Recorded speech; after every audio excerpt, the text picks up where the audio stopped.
Hey guys, welcome back to my channel. So I just wanted to apologize. I didn't upload a video last week. I was having a pretty rough mental health week. And so usually when stuff like that happens, I don't want to push myself like I may have in the past. Usually, depending on how bad it is, I want to really respect my boundaries and my energy levels and make sure that my mental health, my physical health, my emotional well-being are things that I take care of first before anything else. So a lot of things in my life that I usually maintain had to be kind of dwindled down to the most important things that were the only things I could upkeep at that time, and everything else that was extra, things like TikTok, things like YouTube, social media in general, I kind of had to put it on the side and prioritize other things. And yeah, if I'm gonna be honest, it's kind of hard sometimes to be a person that exists on social media platforms talking about mental health and other social commentary, because social media is the best platform to talk about these things freely. But at the same time, in my personal life, I don't like to spend a lot of time on social media, and I try not to, and I genuinely feel like when I am, it just doesn't feel good to me. It's like an energy vacuum a lot of the times.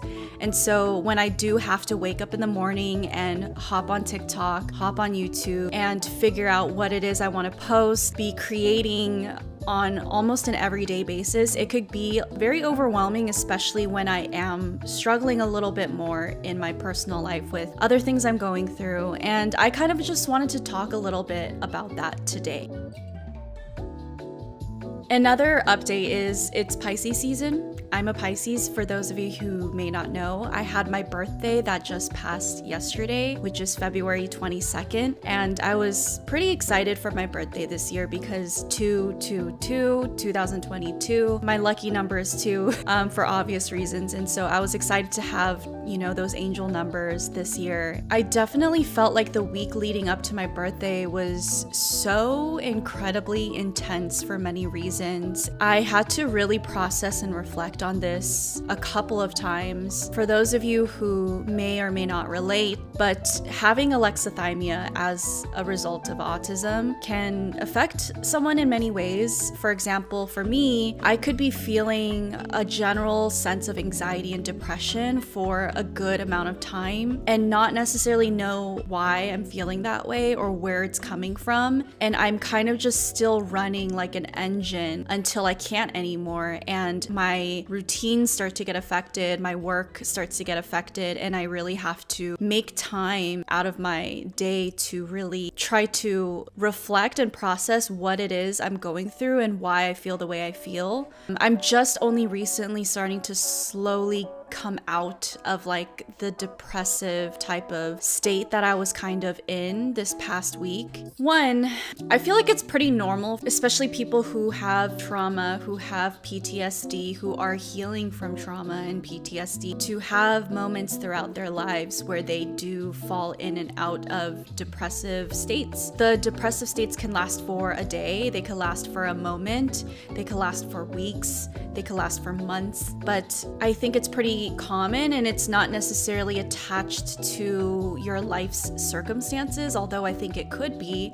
But I also feel like once you've experienced trauma and are healing from trauma, your body just tends to fall into these habits of every now and then feeling the effects of that trauma, even when you're not experiencing it in your current reality. And so a little bit of history, I struggled really bad with anxiety, which is comorbid with my autism. Pretty early on. I talk about this candidly in my past videos, but I have also struggled with depression throughout my life as well. I feel like I could reflect back on my life and see moments where the depression started to seep in different aspects and at different ages, but I would say the worst depression that I've ever experienced was around high school, going into college. I believe there's like many factors that play into it. One, there's a lot of hormonal changes happening. Two, there's just a lot happening in general with school and life and growing up into a young adult. But also, I was going through a lot of changes on my personal life. I moved out of the house I grew up in my whole life. My parents were going through a divorce and separation. My mother and I were actually homeless for a little bit. We didn't have anywhere to live, and we would actually live in a family friend's house, and we shared a bed together, things like that. And those are really big changes for anyone to go through. This is actually something I've been reflecting on only recently because I started watching this show called Atypical. And for those who don't know, Atypical is a show on Netflix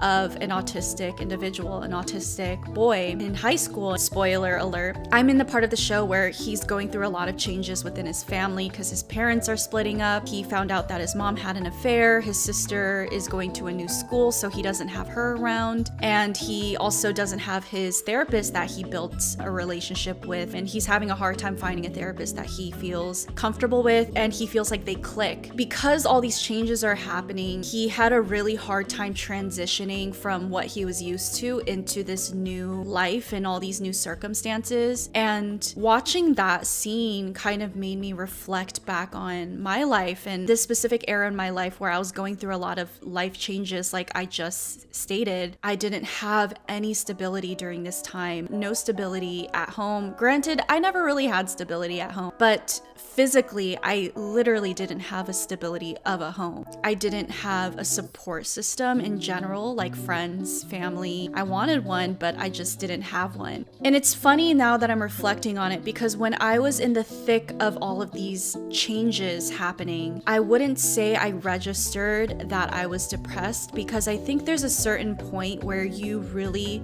truly are in survival mode and you are weirdly productive and high functioning when you are in the thick of survival mode because you're genuinely trying to get through every single day. But there was like a very specific transition from that survival mode when I started to get a little bit more stability. So my mom and I finally were able to move into our new place. I started to settle down a little bit more into this new living space and this new environment. And that's when the really deep, intense depression hit, when I had that stability come back into my life. I think that's really interesting because, trigger warning you guys, I'm going to talk a little bit about the depression I experienced at this specific point in my life back when I was in college, transitioning from high school into college. During this time in my life, no one was home. It was just my mom and I. And she was also going through a lot of transitions, going from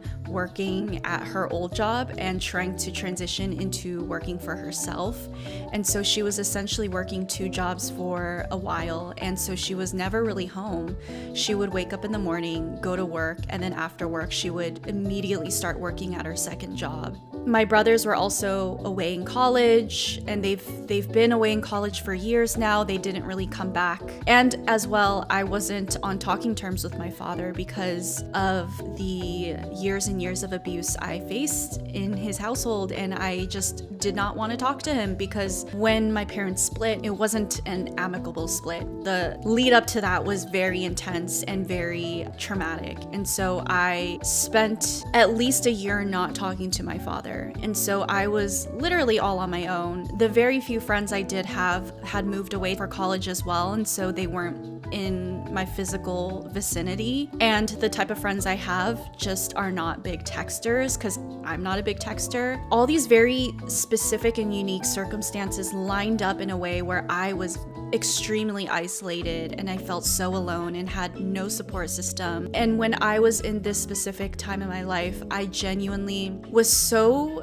depressed to a point where I could not do anything other than sleep every single day, all day. And I know some people like to joke about that and say like, oh, I was so unproductive today. I slept all day. I was lazy, blah, blah, blah. But I'm not kidding you guys. Like, I genuinely slept all day. I would wake up in the morning, eat, go to sleep, wake up in the afternoon, go to sleep again. During this time, all the days started to blend together. My concept of time was just not there. I only could wake up enough to make it to classes, and that's about it. I did the bare minimum to pass those classes. I remember at this point in my life, I felt absolutely empty. I remember journaling about this as well at the time, saying things like, when I was going through my parents' divorce and being homeless, stuff like that, I at least felt like a sense of drive, passion, sadness, like emotions, right? But I was feeling absolutely empty and like I felt nothing. I didn't even feel sad. I didn't feel angry. I didn't feel happy. Like I could literally do things and see people that would make me happy in the past and feel absolutely nothing. I remember saying to myself at that point that sleeping was the only time I felt free of everything, life, the weight of that emptiness. And that's why I almost felt like I was addicted to sleep. And a lot of people who struggle with mental health may also struggle with addictive, compulsive behaviors with other things like, let's say, drugs, alcohol, sex, shopping, whatever. I was addicted to sleep. I was addicted to just not being here consciously. Like I was addicted to sleeping and just being gone for hours in that slumber and waking up for a moment to maybe eat or drink and then going back to sleep again. That was really the pit of my depression. And eventually I hit a point where I realized after being in this depression for a long time, you guys, like this wasn't just a few days or a few months. This was like for a year or two. I hit a point where I realized no one was gonna come save me. No one was gonna come and take me out of this pit, and I was gonna have to dig myself out of it on my own. And so I entered like this era of almost numbing myself to a point where I could be extremely productive physically, but I was still experiencing that emptiness emotionally, if that makes sense. So before I felt empty, but I was kind of just wasting away my days and not doing anything. But in an attempt to try to better myself and my life and my mental health, I tried to dive deep into being productive. And so I entered this era in my life where I was working on myself. I started seeing a therapist. I was a full-time student. I also worked part-time as a waitress along with being a full-time student, and I started to really dive deep into school, like actually trying to work hard in school and care about what I was doing at school. Also, I literally had no time to myself. I was commuting to school in San Francisco, and my commute every single day was 3 hours long because I had to BART to San Francisco and I had to walk to my classes, and walking to class took about 30 minutes from BART. Also, I had to drive to BART Park, which took around 15 minutes. The BART ride itself was about an hour one way. So a round trip to and from San Francisco would be 2 hours. Walking to class would take 30 minutes. Walking back to class would take 30 minutes. So yeah, it was a lot, right? Just to get to class. And I would have class Monday through Thursday. I would work as a waitress Friday, Saturday, Sunday, and whatever time I had left was spent doing homework. And I literally filled up my schedule so much that I thought to myself that I would not have time to be depressed because I was doing things. Everyone deals with their depression different. I don't think I could ever do something like that again because I was physically pushing myself to the absolute limit, and that in and of itself has its downfalls. But for me, that helped kind of take me out of the depression in a sense where I was able to prove to myself that I could do things. I could be independent, I could get shit done, I could be productive, I could at least be confident in that and be proud of myself for being able to maintain that.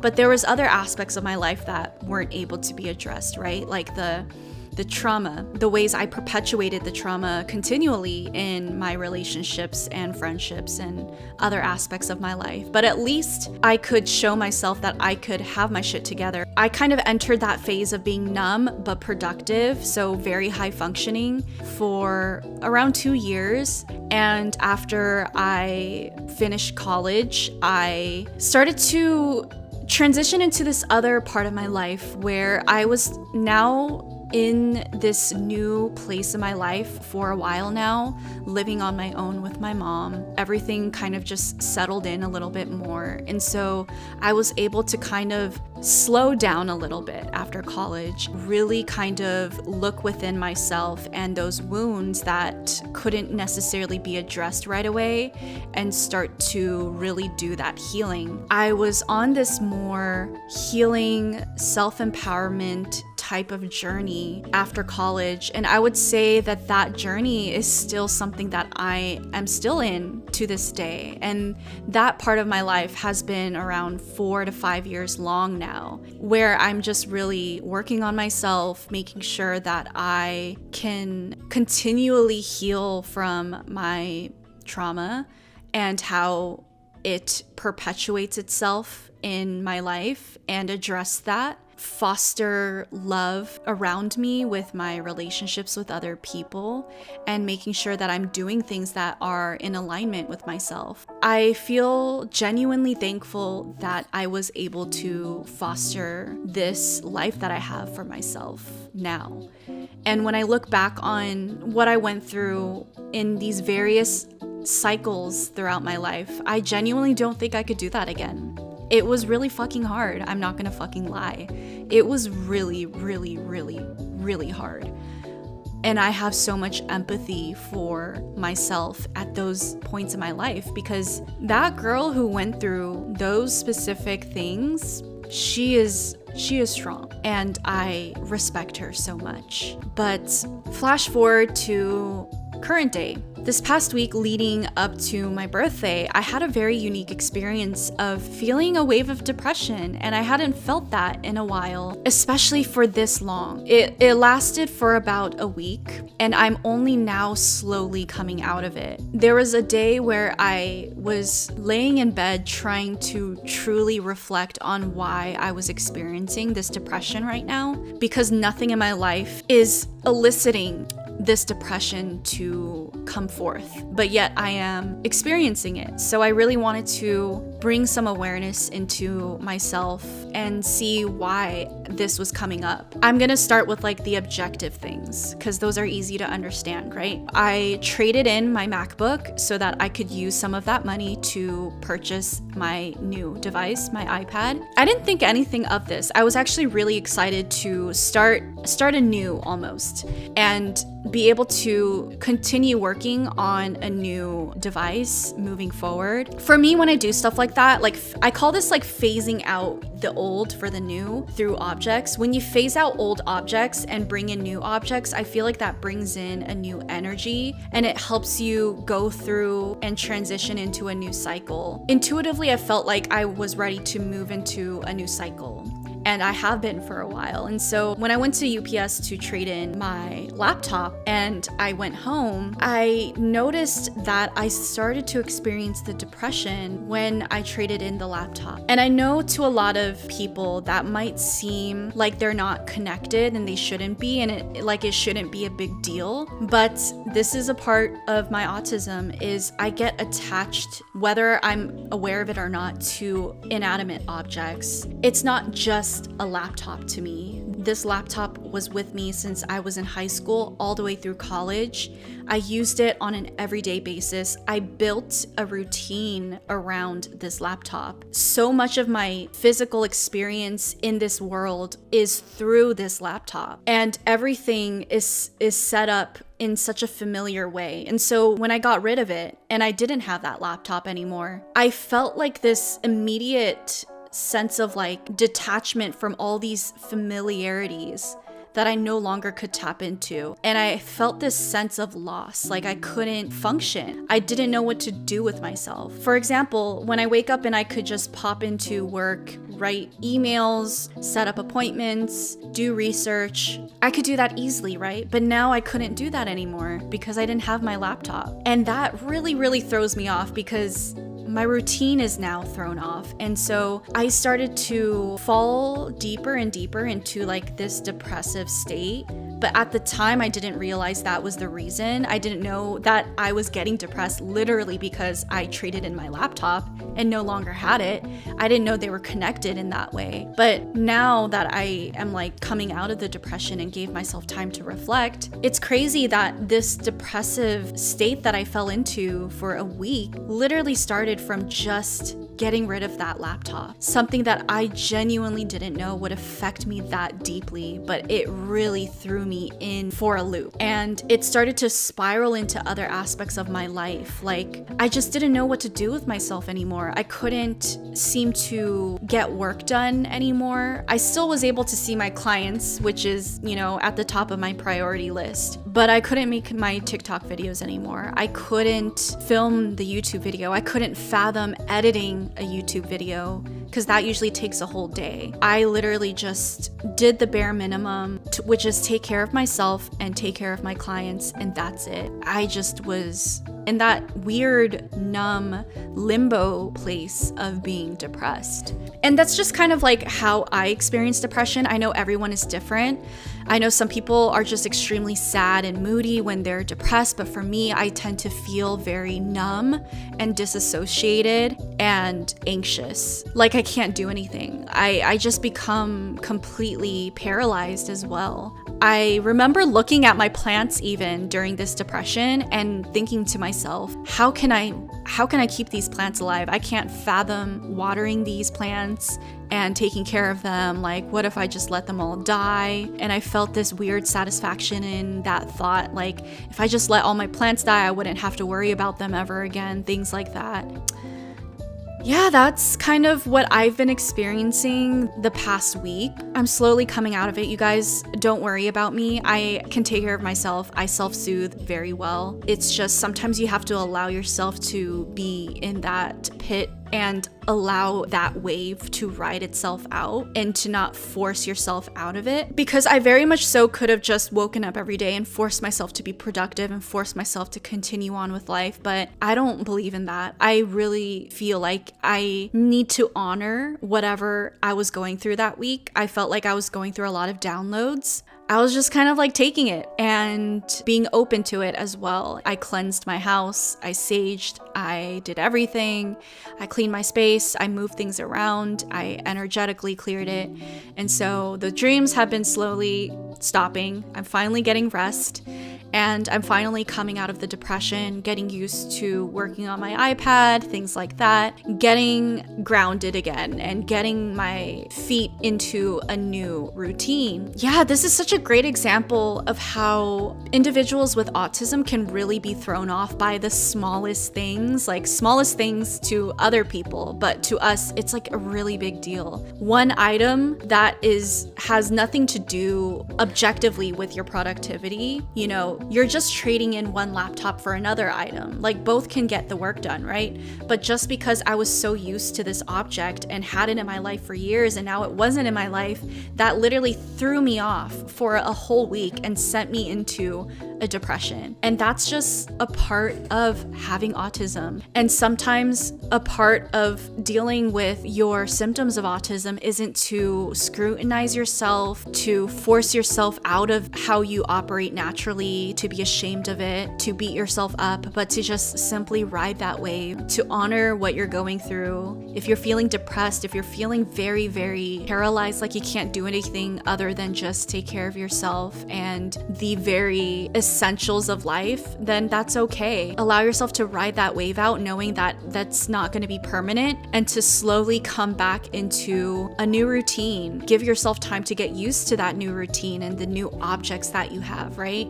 I'm curious to know for you guys, have you guys experienced something similar? Have you guys experienced a moment in your life where one thing was all of a sudden gone, whether that's a person, an object, or a routine, and you were completely thrown off and it affected your mental health? And did you know right away that that was the reason why? Or did it take you a while? Or did it take you this video to realize, oh my God, I was so severely affected by this one thing that may seem like it has nothing to do with feeling depressed or anxious, but now I see they're linked. And let me know about that experience. For those of you who resonate with my experience that I just talked about today, I just want to encourage you that if you ever experience this sensation of feeling depressed and feeling like you don't know what to do with yourself in the midst of these transitions, in the midst of losing one familiarity and needing to reacclimate to something new, I really want to encourage you guys to be patient with yourself and to not shame yourself, okay? Really, just have patience with yourself, have empathy, and understand that you are just transitioning from one thing to the next, and this is not going to be permanent, and you are going to reacclimate to something new, and that's going to become your new normal, your new familiar. Before you know it, you're going to become yourself again and feel grounded again, and you don't have to feel so thrown off and depressed and anxious. That's not going to be forever, but honor that transition. I know it could be painful, but there is a light at the other end of the tunnel. The more you honor yourself, the quicker I feel like that transition will be, and the easier that transition will be. Thank you guys for tuning in on today's episode. I hope that for those out there who are watching, you are coming across this video in a moment where you really need it. I hope that my videos can help bring some peace, understanding, and groundedness to anyone out there. And if this video was helpful for you and you want to pass along this message to anyone else who may benefit from this video, please send it to a friend. Give this video a like. It really helps my channel and the algorithm. And if you haven't yet, please subscribe to my channel. I do make videos every single week, and for the most part, I am consistent. If you guys ever find me not posting a video, just know that I'm probably going through some personal things and I'm taking that time for myself to heal and recover. But yes, thank you for tuning in on today's episode. Thank you for connecting with me. I will see you guys on next week's episode. Bye, guys.